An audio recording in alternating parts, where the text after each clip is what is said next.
ทาโสวะพุทโธเมสามิกิตสาโลพุทโธทุกขัสสะคาตาจาวิทาตาจาหิตัสสะเมพุทธัสสะหังนิยาเทมิสาริรันชีวิตันจิตังวันทันโตหังจาริสามิพุทธัสเสวสุโพธิตังนัตถิเมสารนังอัญญังพุทโธเมสารนังวะลังเอเตนะสัจจวัชเชนะวัฏไทยังสัตถุสาสะเนพุทธังเมวันธมาเนนะยังปุญญังปัสสุตังอิทาสัพเพปิอันตรายาเมมาเหสุงตัสสะเตชะสากายเยนวาจายวาเจตัสสาวาธัมเมกุกัมมังปะกะตังมายายังธัมโมปฏิคันหตุอัจจยันตังการันตะเรสังวริตุงวะธัมเมหันธรรมยังสังขานุสตินยังกโรมาเส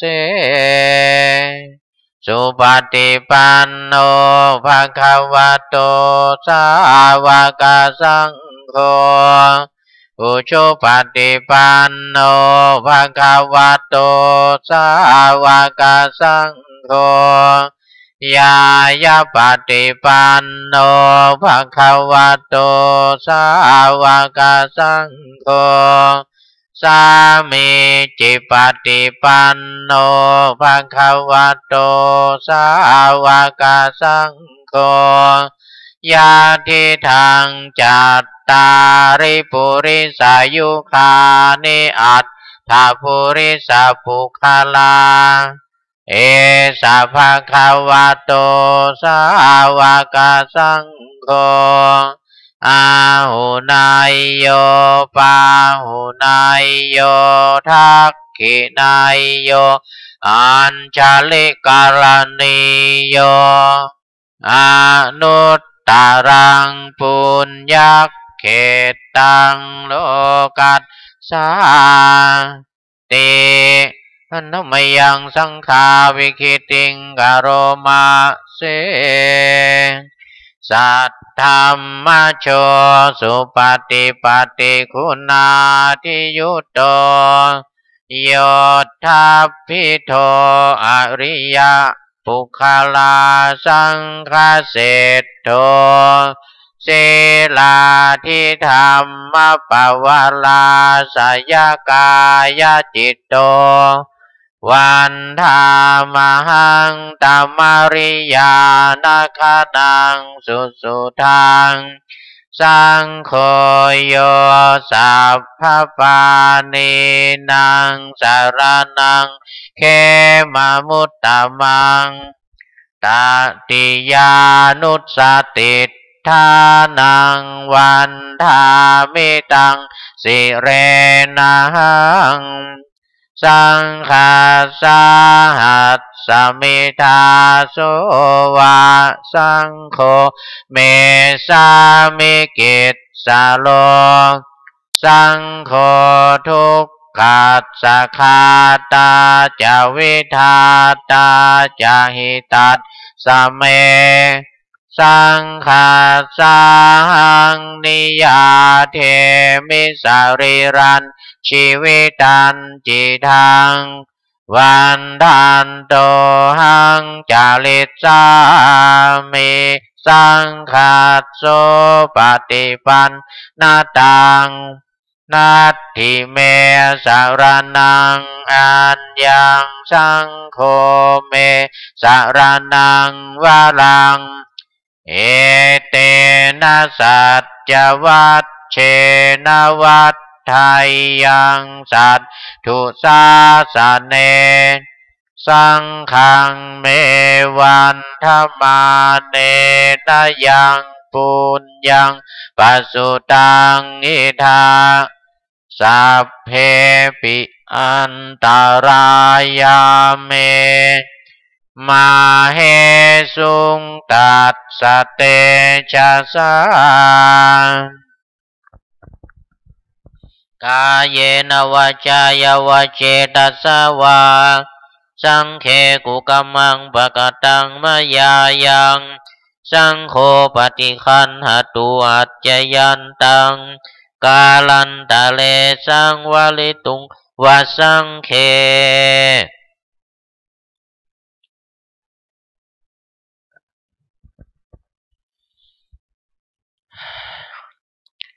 หันธรรมยังอติตาปัจเจเวคณาปาทังพนามาเสอาจจมายาอปัจเจเวคิตวายังจีวรังปาริพุตังตังยาวาเทวาสิตัสสะปฏิฆาตายาอุนหัสสะปฏิฆาตายาทังสมกัสสวาตตาปัสสิลิงสัพพะสัมผัสสานังปฏิฆาตายายาวะเทวาหิลิโกปินาปฏิชาธนาทังอัจฉมยาอปัจจเวคิตวายโยปินทปาโตปาริพุตโตโสเนวัฏวายนามันทายนามันดนายนาวิภูชนายายาวะเทวาอิมัสสกายสาธิติยายาปนายาเวหิงสุปารติยาพรหมจาริยานุขายาอิติปุรานันจะเวทนังปฏิหังคามินาวันจะเวทนังนาอุปาเทสามิ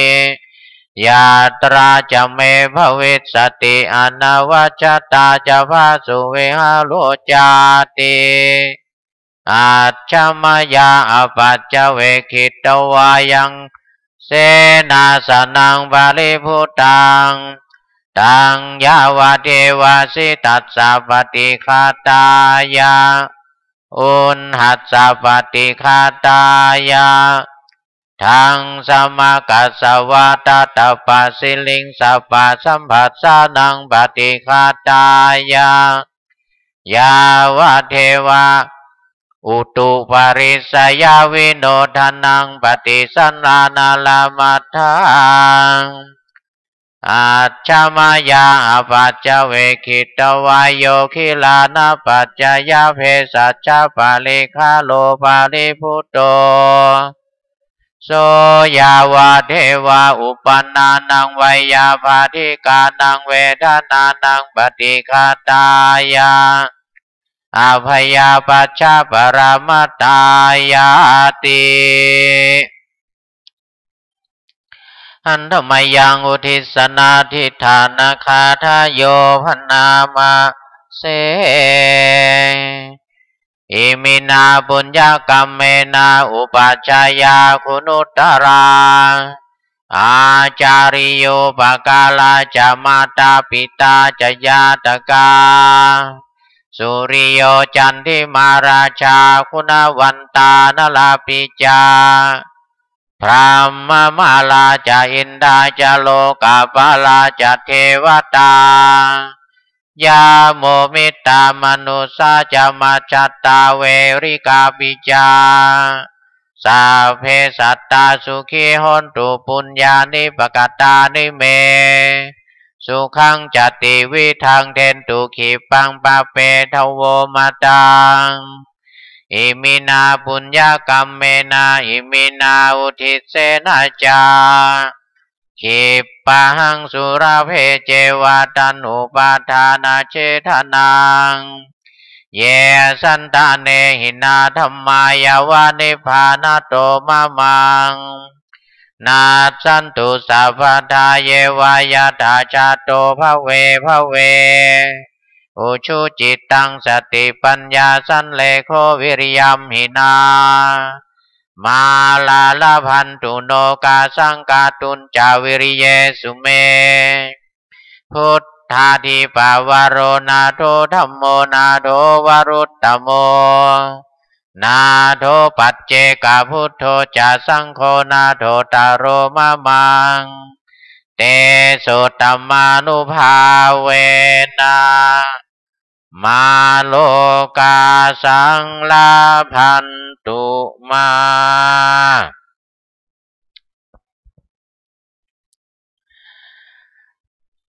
นะโมพุทธายะ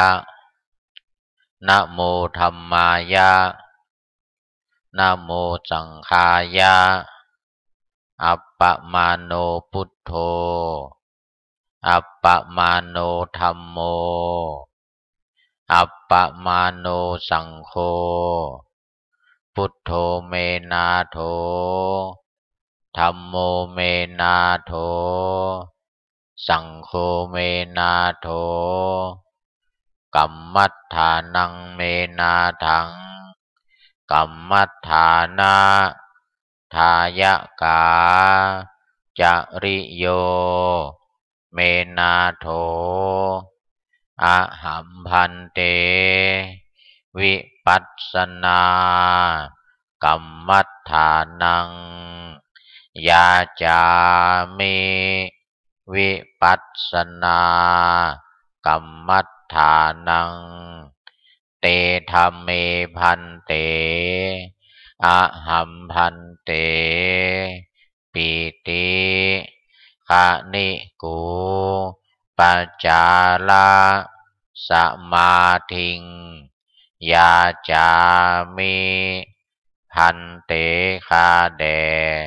พระแก้วเจ้าตั้ง5จำพวก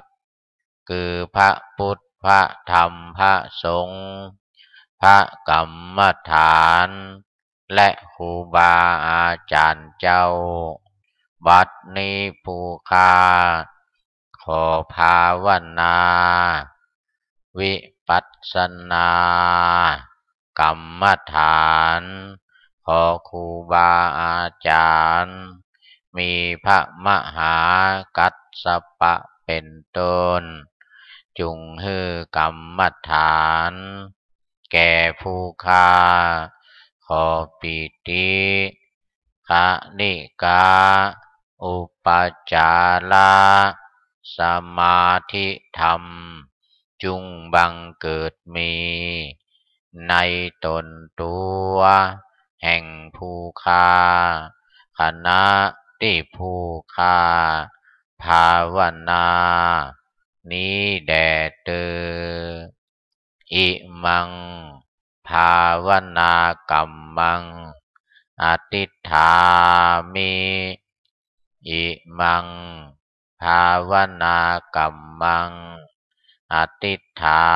มิอิมังภาวนากรรมังอธิฏฐามิ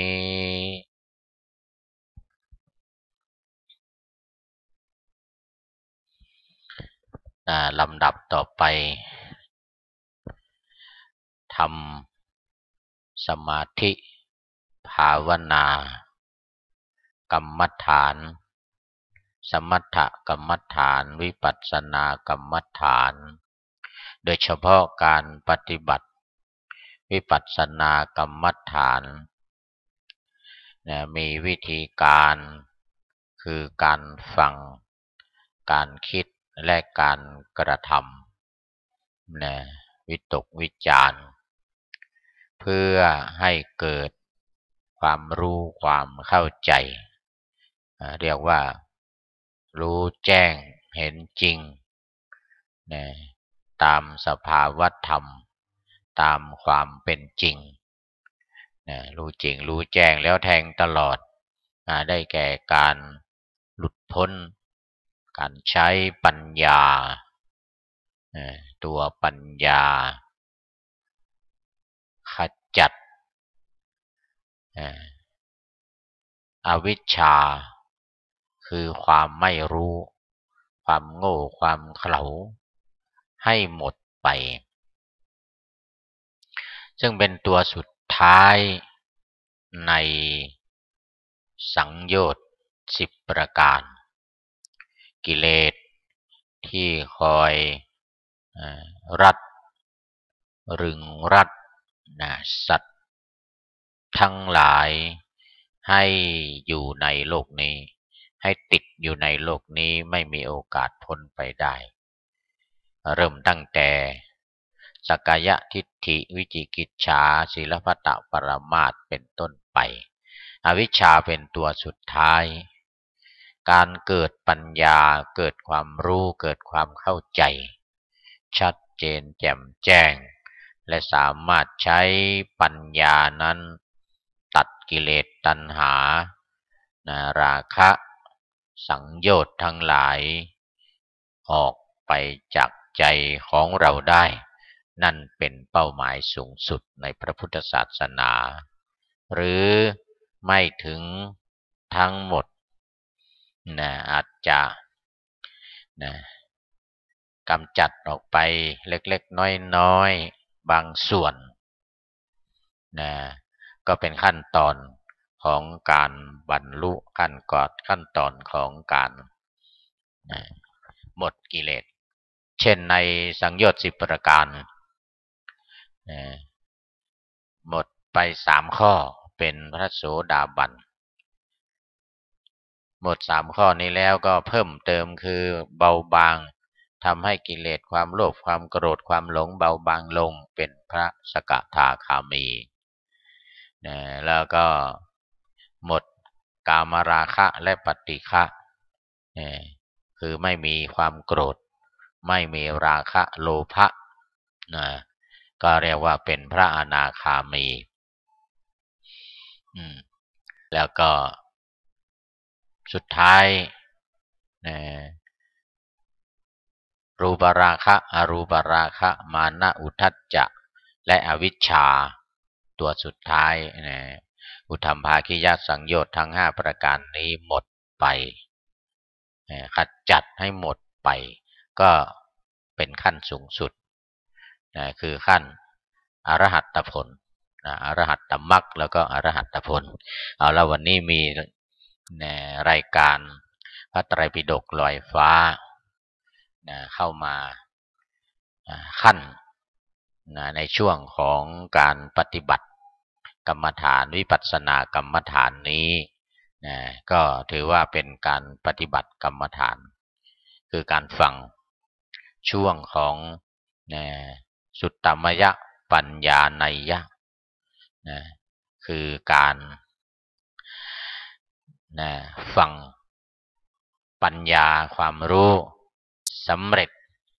ด้วยการฟังขอพรประเสริฐจงบังเกิดแก่คุณพ่อคุณแม่คุณตาคุณยายคุณปู่คุณย่าน้าป้าหญิงชายพี่น้องทั้งหลายที่ฟังรายการพระไตรปิฎกลอยฟ้าวันนี้ขอให้ท่านมีสุขมหาศาลทั้งกายใจสุขสนุกสำราญทั่วทุกถิ่นฐานตลอดกาลไปพระไตรปิฎกมี3 ตะกร้าอภิธรรมาพระสูตรวินัยอาตมาจะนำมาขยายพร้อมคำบรรยายตลอดรายการขอให้ทุกท่านตั้งกัลยาจิต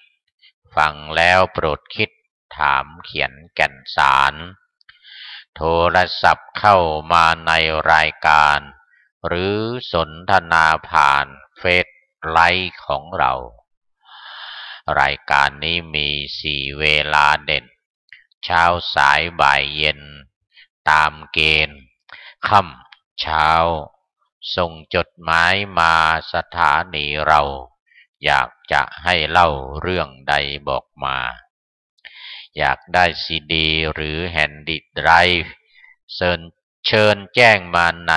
รายการเถิดหนายินดีส่งให้ตลอดเวลาสวดมนต์ภาวนานำพาสุขใจเข้าทาง YouTube สรุปย้อนหลังทุกรายการฟังชมอย่างสบายนี้พิมพ์คำว่าวัดฝายหินนั้นไซท่านก็จะได้ชมรายการดี104.5 FM ขอบอกฝายหิน .org lightbox.me ชมได้ทั้งทางดีดีทีวีโทรทัศน์สีคณะสงฆ์ไทยโปรดช่วยบอกต่อพ่อแม่พี่น้องญาติมิตรพวกพ้องในท้องถิ่นไกลหลายอำเภอในจังหวัดเชียงใหม่ฟังวิทยุไม่ได้ดังใจปองต้องอาศัยอินเทอร์เน็ตชมฟังเข้าเว็บไซต์ดังทางคลื่นทั้งสองคือวัดฝายหินและมช.รองให้ชนทั้งผองเข้าชมทุกวันจังหวัดไกลห่างและต่างประเทศทุกทวีปเขตในจักรวาล YouTube เฟซไลฟ์เปิดไว้ตลอดกาลเข้าชมฟังผ่านตลอดวันเวลา24ชั่วโมงโก่งคอบรรยายวิทยากรหลายลวดลายเลิศล่าดีเจเชี่ยวชาญรายการนาทั้งการศึกษาและปฏิบัติธรรมช่วงที่หนึ่งเป็นปกิณณกะพูดเรื่องสัพพะสาระเลิศล้ำเป็นเรื่องทั่วไปเช่นกิจกรรมคณะสงฆ์ธรรมทั่วประเทศไทยช่วงที่สองเป็นเนื้อหาสาระอภิธรรมพระสูตรวินัยจากไตรปิฎกล้วนยิ่งใหญ่ช่วงที่สามไซวิปัสสนาคือประพฤติวัดปฏิบัติธรรมช่วยแนะและนำบำเพ็ญจิตตาทำสมาธิให้จิตแกร่งกล้ากรรมฐานพาสุขาใจกายสองช่วงแรกนั้นเป็นการศึกษาพุทธศาสนาจากปิฎกทั้งหลายทั้งผู้รับฟังทั้งผู้บรรยายจะพากันได้พระปัญญาญาณช่วงสามจะได้ให้ใจหลุดพ้นจากปุถุชนสู่พระนิพพานประสบสุขสันต์อย่างมหาศาลชมฟังรายการณบัดนี้เถิดขอถวายความนอบน้อมแด่พระรัตนตรัยมีพระพุทธเจ้าเป็นต้นขอถวายความเคารพพระมหาเถระพระเถรานุเถระเจ้าคณะพระสังฆาธิการทั่วโลกและขออำนวยพรท่านผู้ฟังและท่านผู้ชมทางวิทยุและวิทยุอินเทอร์เน็ตทุกท่านวันนี้รายการพระไตรปิฎกลอยฟ้าภาคภาษาไทยกลางก็จะได้นำเสนอเนื้อหาสาระจากพระไตรปิฎกและนอกพระไตรปิฎกเล็กน้อยส่วนใหญ่ก็จะเป็นเรื่องราวธรรมะในพระไตรปิฎกวินัยพระอภิธรรมพระสูตรต่างๆโดยในช่วงแรกจะได้พูดเรื่องทั่วไปเป็นช่วงของปกิณณกะลอยฟ้าช่วงที่สองจะเป็นศาสดาลอยฟ้าและช่วงที่สามก็เป็นวิปัสสนาลอยฟ้าปกิณณกะ กถาลอยฟ้าเล่าเรื่องนานาสาระทั่วไปเป็นกิจกรรมที่ทำทั่วไทยซึ่งเป็นภายในพุทธศาสตร์เราไม่ใช่การเมืองเรื่องของโลกไม่ใช่เรื่องโชคชะตาพาเศร้าไม่ใช่หมอดูซึ่งคู่หมอเดาไม่ใช่มัวเมาลุ่มหลงงมงายแต่เป็นเรื่องศาสนพิธีบวชพระบวชชีทำดีหลากหลายกฐินผ้าป่านำมาบรรยายงานศพคนตายแผ่ผายยายบุญงานประเพณีส่งน้ำพระธาตุพิธีตักบาตรฟังธรรมคุณงานฉลองโบสถ์สมโภชสร้างบุญอุปถัมภ์ค้ำจุนพระสงฆ์องค์เนรประชาสัมพันธ์งานการกุศลแก่ประชาชนให้คนรู้เห็นเผยแผ่ศาสตร์เราแต่เช้าจดเย็นเป็นการบำเพ็ญสมณธรรมนะในช่วงนี้ช่วงแรกของรายการประมาณ10 นาทีประมาณ10 นาทีหรือไม่เกิน15 นาทีนี้ก็จะเป็นงานการประชาสัมพันธ์กิจกรรมกิจการงานคณะสงฆ์ฝ่ายต่างๆนะพระสงฆ์กิจกรรมที่กำลังดำเนินการทำกันอยู่มีฝ่ายการปกครองหรือฝ่ายบริหารฝ่ายการปกครอง2ฝ่ายการศึกษา3ฝ่ายการ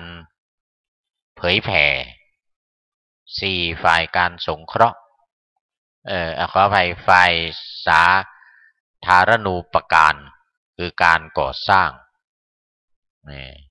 5การศึกษาสงเคราะห์6การสาธารณสงเคราะห์บวก1เป็น7คือกิจกรรมใหม่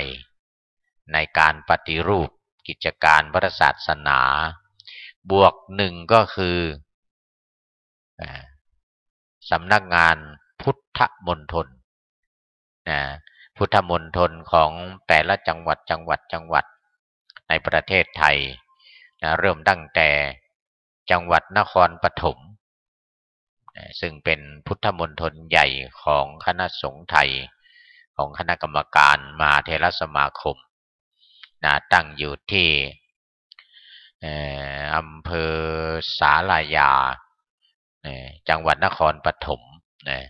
เรียกว่าพุทธมณฑลส่วนกลางนอกจากนี้จังหวัดต่างๆก็ได้เริ่มสร้างพุทธมณฑลบางแห่งก็เรียกว่าพุทธอุทยานอย่างจังหวัดนครปฐมขอไปจังหวัดนครสวรรค์ก็เรียกว่าพุทธอุทยานที่จังหวัดอื่นๆก็ส่วนใหญ่ก็จะเรียกกันว่าพุทธมณฑลอย่างที่จังหวัดเชียงใหม่ที่จังหวัดเชียงใหม่ก็มีกำลังดำเนินการก่อสร้างพุทธมณฑลเริ่มมาประมาณ 3-4 ปีแล้วมีอาคารอยู่7-8หลังเล็ก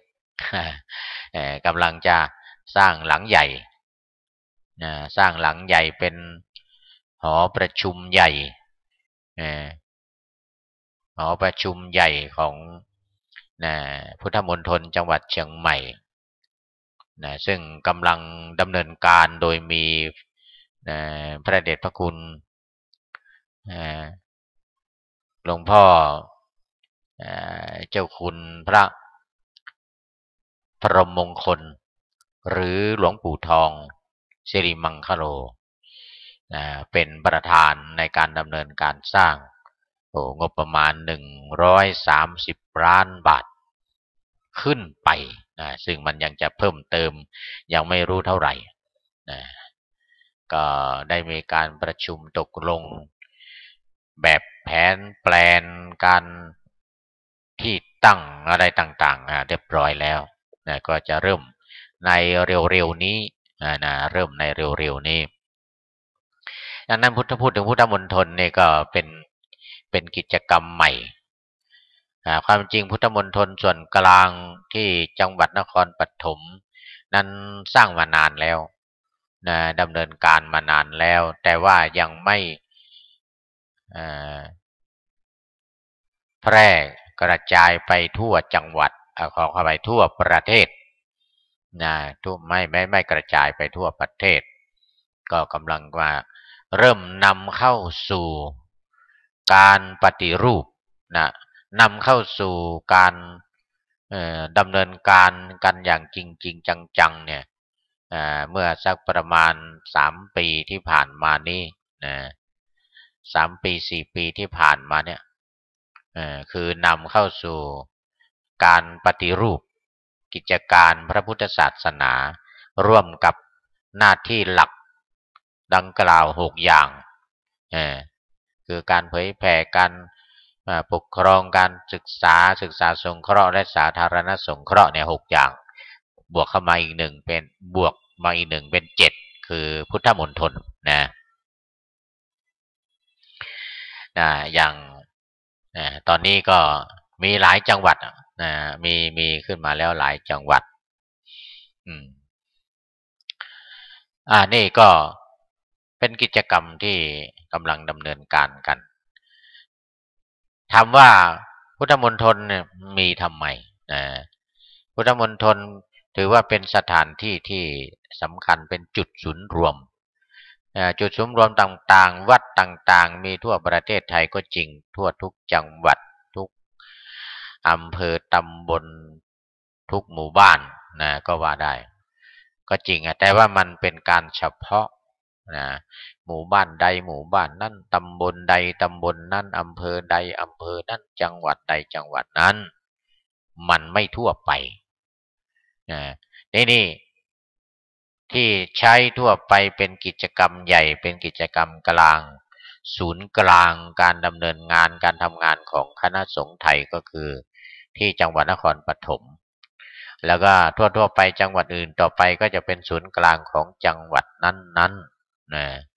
จังหวัดนั้นๆเช่นนะ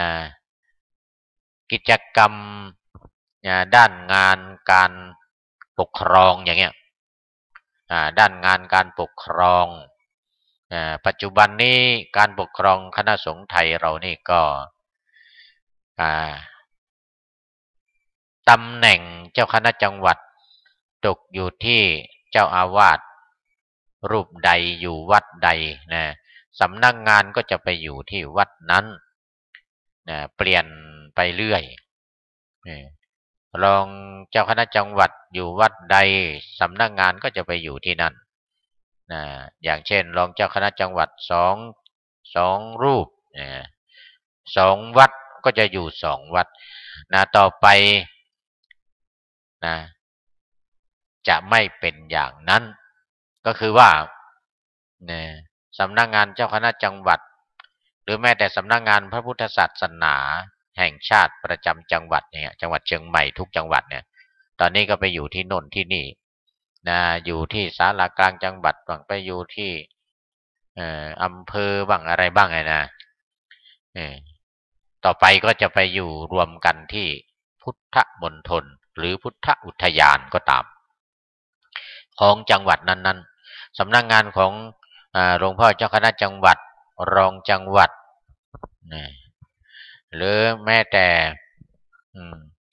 อำเภอต่างๆนะก็จะมีหน่วยงานหรือมีสายงานอยู่รวมกันที่พุทธมณฑลเจ้าคณะจังหวัดรองเจ้าคณะจังหวัดนี่แน่นอนละนะสำนักพุทธศาสนาแห่งชาตินี่แน่นอนละนะจะอยู่รวมกันที่นั่นไม่ว่าท่านใดรูปไหนเป็นเจ้าคณะจังหวัดอยู่วัดใดจะวัดใหญ่หรือวัดน้อยวัดอะไรก็ตามสำนักงานก็จะไปอยู่ที่เดียวคือพุทธมณฑลต้องไปทำงานที่นั่นประสานงานศูนย์ประสานงานกิจกรรมอะไรต่างๆนะเป็นสำนักงานเป็นสำนักงานเจ้าคณะจังหวัดอย่างนี้เป็นต้นนะฮะเออ เจ้าคณะรองเจ้าคณะภาคอย่างเงี้ยนะรองเจ้าคณะอย่างปัจจุบันนี่รองเจ้าคณะภาคก็อยู่ที่วัดพระธาตุดอยสุเทพพระเดชพระคุณหลวงพ่อพระธรรมเสนาบดีเป็นรองเจ้าคณะภาค7อย่างเงี้ยนะสูงขึ้นไปเออที่ปรึกษาเจ้าคณะภาค7ก็มีหลายที่วัดศรีโสดาพระเดชพระคุณหลวงพ่อพระเทพโกศลพระเดชพระคุณหลวงพ่อพระบรมมงคลวัดพระธาตุเจ้าศรีจอมทองอย่างเงี้ยนะเป็นที่ปรึกษาเจ้าคณะภาค7ต่อไปที่ปรึกษาเจ้าคณะภาค7ที่ปรึกษาเจ้าคณะจังหวัดอะไรต่างๆก็จะไปอยู่รวมกันที่พุทธมณฑลนะท่านใดเป็นที่ปรึกษาเจ้าคณะจังหวัดเชียงใหม่ก็จะไปรวมกันอยู่ที่นั่นนะเป็นสำนักงานกลางอยู่ที่นั่นติดต่อประสานงานต่างๆก็จะไปอยู่ที่พุทธมณฑลปัจจุบันกำลังสร้างตั้งอยู่ที่บ้านโป่งกุ่มอำเภอดอยสะเก็ดจังหวัดเชียงใหม่นะตำบลป่าเมี่ยงอำเภอดอยสะเก็ดจังหวัดเชียงใหม่อย่างเงี้ยนะแต่ที่จังหวัดอื่นๆก็จะมีอ่าเป็นศูนย์กลางอยู่ที่ใดที่หนึ่งนะอันนี้ก็เรียกว่าเป็นกิจกรรมที่จะไปทำรวมกันเหมือนราชการบ้านเมืองนะผู้ว่าราชการจังหวัดคนใดมาเป็นผู้ว่าราชการจังหวัดเชียงใหม่ก็ต้องไปทำงานอยู่ที่ศาลากลางจังหวัดอย่างเงี้ยนายอำเภออำเภอใดอำเภอเมืองเออใครมาเป็นนายอำเภอเมืองก็ไปทำงานอยู่ที่สำนักงานอำเภอเมืองอย่างเงี้ยอย่างตอนนี้ก็สำนักงานไปตั้งอยู่ที่ในบริเวณเดียวกันกับศาลากลางจังหวัดเชียงใหม่นะที่แต่ชายแดนเขตอำเภอแม่ริมให้ใกล้กันบางคนก็ว่าอยู่ในอำเภอแม่ริมบางคนว่าแต่ความจริงอยู่ในอำเขตอำเภอเมืองนะแต่มันติดอำเภอแม่ริมนะอย่างนี้เป็นต้นนะสำหรับ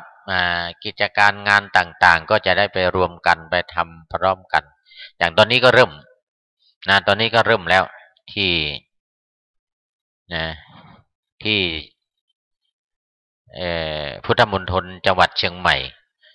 ทำกิจกรรมที่ทำเช่นตอนนี้ก็ทำกิจกรรมเรื่องของการปฏิบัติธรรมไปรวมกันทั้งจังหวัดเลยทุกอำเภอก็จะส่งพระมาปฏิบัติธรรมรวมกันอยู่ที่พุทธมณฑลจังหวัดเชียงใหม่นะที่หมู่บ้านโป่งกุ่มอำเภอดอยสะเก็ดจังหวัดเชียงใหม่เริ่มมาตั้งแต่เดือนสิงหาคมเดือนนี้ก็เป็นเดือนที่2ทุกสัปดาห์ที่3ของเดือน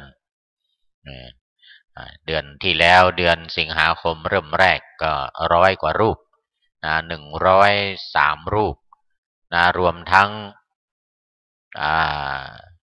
พระวิทยากรพระวิปัสสนาจารย์ก็เป็น108รูปเนี่ย108เท่ากับลูกประคำพอดีเท่ากับลูกประคำการนับลูกประคำที่เรามานับกัน108โอ้มันตรงพอดีเลยว่าเป็นนิมิตหมายเป็นสิริมงคลเป็นนิมิตหมายที่ดีมากเลย108เนี่ยหัวใจของการนับวิธีการปฏิบัติสมถกรรมฐานแบบการนับนะการนับเราก็จะนับ108ซึ่งมันเป็นพุทธคุณ56ธรรมคุณ38สังฆคุณ14รวมเป็น108การปฏิบัติธรรมของคณะสงฆ์จังหวัดเชียงใหม่อำเภอละ5รูปเป็นพระภิกษุจำนวนอำเภอละ5รูปตามหลักแล้วเนี่ย25อำเภอมันจะเป็น125รูปขึ้นไปใช้คำว่า5รูปขึ้นไปแต่ละอำเภออย่างอำเภอเมืองเชียงใหม่นี่ก็ส่ง6รูปอย่างเงี้ยอย่างที่เดือนที่แล้วที่ผ่านมาแต่บางอำเภอก็4รูปเนี่ยบางอำเภอก็5รูปอย่างเงี้ยนะแต่บางอำเภอก็ยังไม่พร้อมเป็นครั้งแรกมาตรงกับ108รูปพอดีเลยอัศจรรย์ น่าอัศจรรย์เหมือนกันนะนี่นะอ้าวน่าอัศจรรย์เหมือนกันนะ108พอดี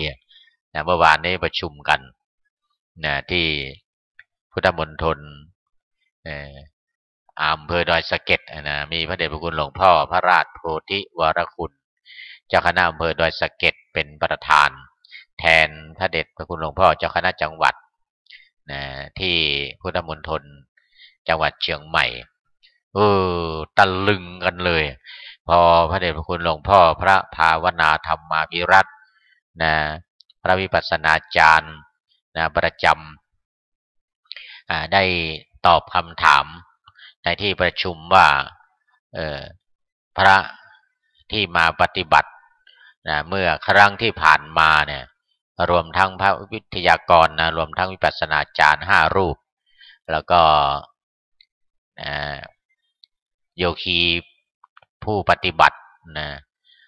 103 รูปเป็น108พอดีเลยมหัศจรรย์มหัศจรรย์นะเลยถือโอกาสนี้ประชาสัมพันธ์ไปในตัวเลยนะเนี่ยนะเดือนนี้ก็จะเริ่มวันที่21 22 23วันศุกร์วันเสาร์วันอาทิตย์3 วัน2 คืนนะคืนวันศุกร์กับคืนวันเสาร์แล้วก็จากการประชุมเมื่อวานนี้ก็จะได้มีการทำบุญตักบาตรกันด้วยศรัทธาญาติโยมที่มีจิตศรัทธาจะไปร่วมทำบุญตักบาตรพระภิกษุ150 รูปนี่ก็นะ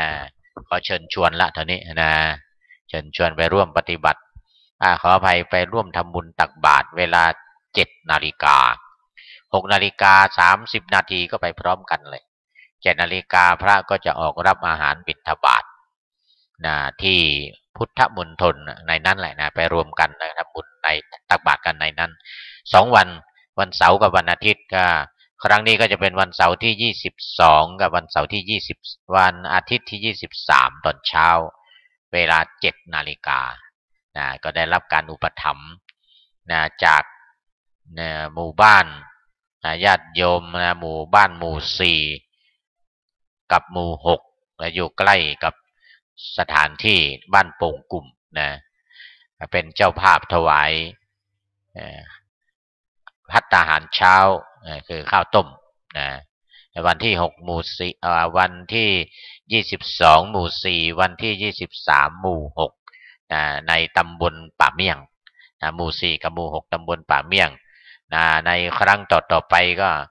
หมู่1หมู่5หมู่3อะไรต่างๆหมู่7หมู่8นะเป็นเจ้าภาพถวายภัตตาหารแล้วก็สำหรับภัตตาหารเพลก็ได้รับการอุปถัมภ์จากแม่ครัวหมู่บ้านแม่บ้านหมู่บ้านแม่บ้านหมู่4ตำบลป่าเมี่ยงเป็นผู้ดำเนินการจัดทำถวายจัดภัตตาหารถวายพระภิกษุที่ปฏิบัติกรรมฐานที่พุทธมณฑลในวันที่21 22 23นี้พร้อมทั้งน้ำปานะเครื่องดื่มน้ำปานะด้วยเครื่องดื่มด้วย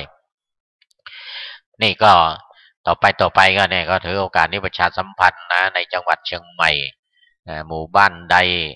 หรือตำบลใดหรืออำเภอใดมีความประสงค์ในการที่จะเป็นเจ้าภาพถวายภัตตาหารเช้า2 วัน2 วันคือวันเสาร์กับวันอาทิตย์แล้วก็ภัตตาหารเพล2 วันเสาร์กับวันอาทิตย์นะแล้วก็น้ำปานะเครื่องดื่มตอนเย็นของวันศุกร์ด้วยสำหรับภัตตาหารก็ในประมาณ 15,000 บาทตอนภัตตาหารเพลนะ 15,000 บาทเมื่อวันครั้งที่ผ่านมาก็คณะสงฆ์จังหวัดเชียงใหม่ก็เป็นเจ้าภาพ1 วัน15,000 บาทพระเดชพระคุณหลวงพ่อพระพรหมมงคล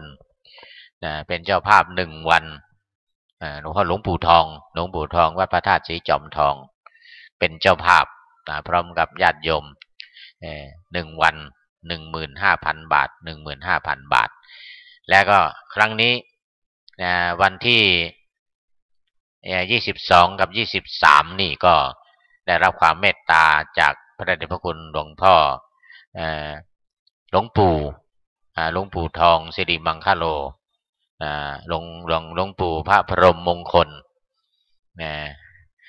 นะรองสมเด็จพระราชาคณะรองสมเด็จพระพรหมมงคลวัดพระธาตุศรีจอมทองเป็นเจ้าภาพอีกละนะวันที่22กับวันที่23นี้30,000 บาท30,000 บาทอันนี้ก็ขอกราบขอบพระคุณอนุโมทนาเป็นอย่างยิ่งขอบพระคุณเป็นอย่างยิ่งพระเดชพระคุณหลวงพ่อพระบรมมงคลซึ่งก็ในครั้งต่อไปทุกเดือนนะสัปดาห์ที่3ของเดือนทุกเดือนนะยกเว้นเดือนตุลาคมจะเป็นสัปดาห์ที่4เลื่อนจากสัปดาห์ที่3เป็นสัปดาห์ที่4ก็เนื่องจากว่าเป็นวันตรงกับวันสอบนักธรรมชั้นตรีสอบนักธรรมสนามหลวงครั้งที่1นะวันที่19 20 21นั่นก็เลื่อนนะเลื่อนไปเป็นวันที่26 27 28ปลายเดือนตุลาคมนะเป็นปลายเดือนไม่ใช่สัปดาห์ที่3เพราะมันไปตรงกับการสอบนักธรรมของคณะสงฆ์แห่งประเทศไทยสอบธรรมสนามหลวงดูไปดูมาดูไปดูมาวันนี้พูดบากินนักกะยาวเกินไปเนี่ยบากินนักกะวันนี้ช่วงที่2ของรายการสำหรับช่วงที่3ช่วงของการปฏิบัติเนี่ยช่วงของการปฏิบัตินั้นก็ถือว่าทั้งหมดเลยเป็นการปฏิบัตินะตั้งแต่ต้นเริ่มรายการวัดไตรปิฎกลอยฟ้าจนจบรายการเนี่ยเป็นการปฏิบัติวิปัสสนาคือการฟังนะวิธีวิปัสสนาโดยการฟังให้เกิดความรู้โดยเฉพาะในช่วงที่2เนี่ยจะพูดในเรื่องของธรรมะที่มาจากพระไตรปิฎกที่เกี่ยวข้องอยู่กับเรื่องของการปฏิบัติวิปัสสนาหรืออยู่ในอารมณ์ของวิปัสสนา73ข้อใดข้อหนึ่งนะแล้วก็หมวดใดหมวดหนึ่งก็ได้หมวดใดหมวดหนึ่งหรือข้อใดข้อหนึ่งนะมันเป็นอารมณ์ของวิปัสสนาเป็นการวิตกวิจารณ์คือการตรึกการตรองยกหัวข้อขึ้นมาพิจารณาผู้พูดก็เป็นการปฏิบัติวิปัสสนาคือตรึกตรองหรือวิตกวิจารณ์เพื่อที่จะให้เกิดความรู้เกิดความเข้าใจให้ท่านผู้ฟังได้ฟังนี่ให้ท่านผู้ฟังได้ฟังนี่มันเป็นวิปัสสนาไปในตัวนะเอาละช่วงที่2ช่วงแรกของรายการยาวไปหน่อยต้องขอไปเหลือเวลาอีก10 นาทีให้เป็นช่วงที่2ของรายการนะช่วงแรกพูดเรื่องสำคัญพูดเรื่องสำคัญเรื่องการปฏิบัติธรรมด้วยเนี่ยมันเป็นการพูดถึงเรื่องของการในช่วงสุดท้ายไปในตัวด้วยนะเมื่อกี้นี้นะนะวันนี้ยังอยู่ในสังคีติสูตรที่10ในปาติกวรรคทีฆนิกายพระสุตตันตปิฎกเล่มที่11เล่มสีฟ้าภาษาไทยนะเป็นภาษาไทยหน้า295หมวด4ของสังคีติสูตรเป็นสูตรที่ว่าด้วยการทำสังขายนาสูตรสำคัญซะด้วยการทำสังขายนาเนี่ยถ้าไม่มีการทำสังขายนาเนี่ยว่าไตรปิฎกไม่มีไม่ได้รวบรวมมาเป็นหมวดเป็นหมู่พระสูตรไม่มีพระอภิธรรมไม่มีพระวินัยไม่มีมันมีแต่ว่ามันไม่เป็นหมวดเป็นหมู่อย่างเงี้ยมันไม่ได้มาแบ่งเป็น3ปิฎกไม่ได้มาแบ่งเป็น5นิกายไม่ได้มาแบ่งเป็นอะไร2วิภังค์อะไรในวินัยนะหรือในอภิธรรมก็ไม่ได้มาแบ่งเป็น4 หัวใจพระอภิธรรมอย่างนั้นนะเออสุอะไรจิเจรุนิอะไรอย่างเงี้ยนะจิตเจตสิกรูปนิพพานนะหรือไม่ก็สังวิทาปุกายปะมือนี่อภิธรรม7คัมภีร์อะไรเงี้ยมันจะไม่มีถ้าไม่มีการทำสังขายนานะการทำสังขายนาทุกครั้งสำคัญหมดเลยทั้งที่ผ่านมาเนี่ยของโลก80แปดขออภัยแปดครั้งในอินเดีย3ศรีลังกา3พม่า1แล้วก็ประเทศไทย1เนี่ยในประวัติศาสตร์เรามีการทำสังคายนา8ครั้งนะในจังหวัดเชียงใหม่ของเราด้วยนี่สำคัญจึงเป็นหมวดเป็นหมู่อย่างนี้ตอนนี้พูดมาถึงหมวดที่4ของสังคีติสูตรซึ่งเป็นสูตรที่10ในพระไตรปิฎกนะเล่มสีฟ้าฉบับมหาจุฬาลงกรณ์นะฉบับมหาจุฬาลงกรณราชวิทยาลัยมหาวิทยาลัยมหาจุฬาลงกรณราชวิทยาลัยมจรนะมจรเรื่องที่วันนี้เรื่องที่40พอดีเลยเรื่องที่40สังฆะวัตถุ4โอ้นี่สังฆะวัตถุ4นี่ทานข้อที่1ทานทำเครื่องยึดเหนี่ยวนะสังฆะในการสงเคราะห์เป็นเครื่องยึดเหนี่ยวจิตใจของผู้ได้รับนะระหว่างผู้ให้กับผู้รับเรื่องของเรื่องมัน1ทานนะการให้2ปัยวัชชะวาจาเป็นที่รัก3อัตถจริยาการประพฤติประโยชน์4สมานัตตาการวางตนเสมอนี่4อย่างนี่เขาเรียกว่าเป็นคาถามนต์เสน่ห์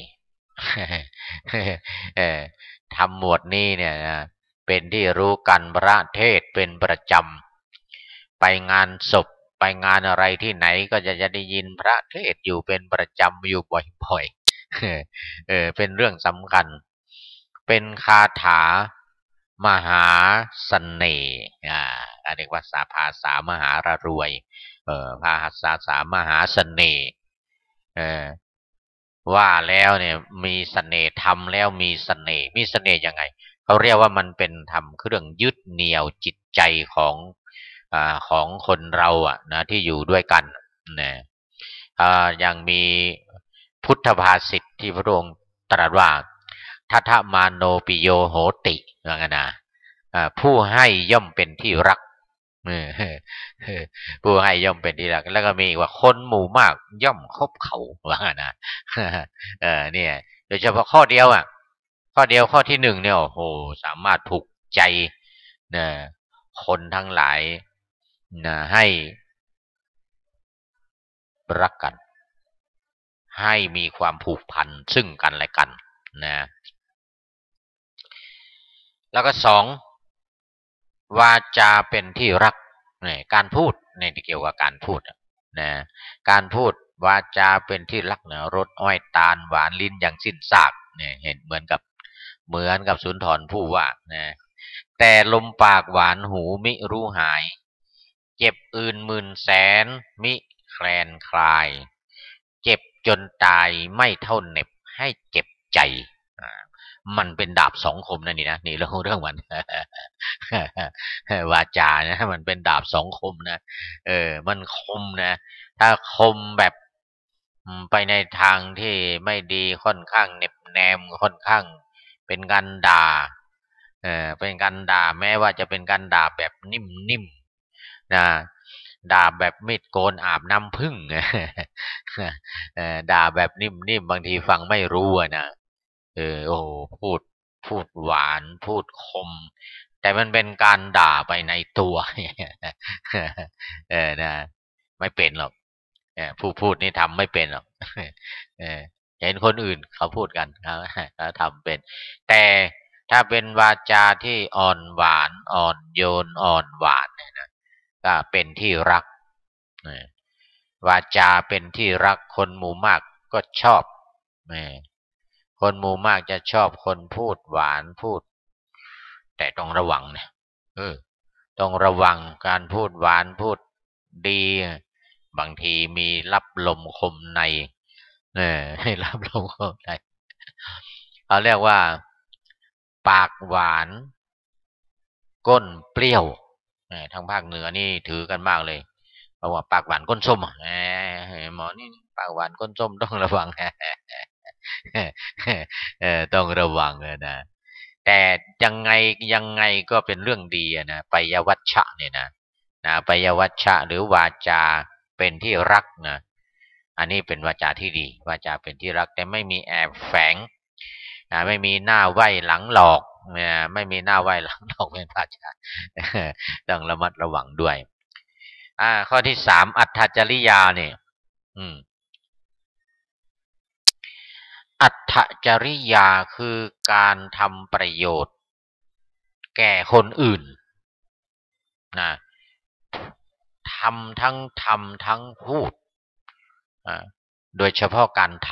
ำการช่วยเหลือคนอื่นที่เราเรียกกันว่าไวยาวัจจะไมเนี่ยนะบุญสำเร็จด้วยการช่วยเหลืองานการเล็กๆน้อยๆก็ตามแต่ถ้ามันเป็นประโยชน์ต่อคนอื่นเนี่ยมันจะเป็นสิ่งที่ยิ่งใหญ่ผู้ให้ย่อมเป็นที่รักคนหมู่มากย่อมโหอย่างที่ว่าเมื่อกี้เนี่ยนะผู้ให้นะถึงเมื่อการทานการให้ก็เป็น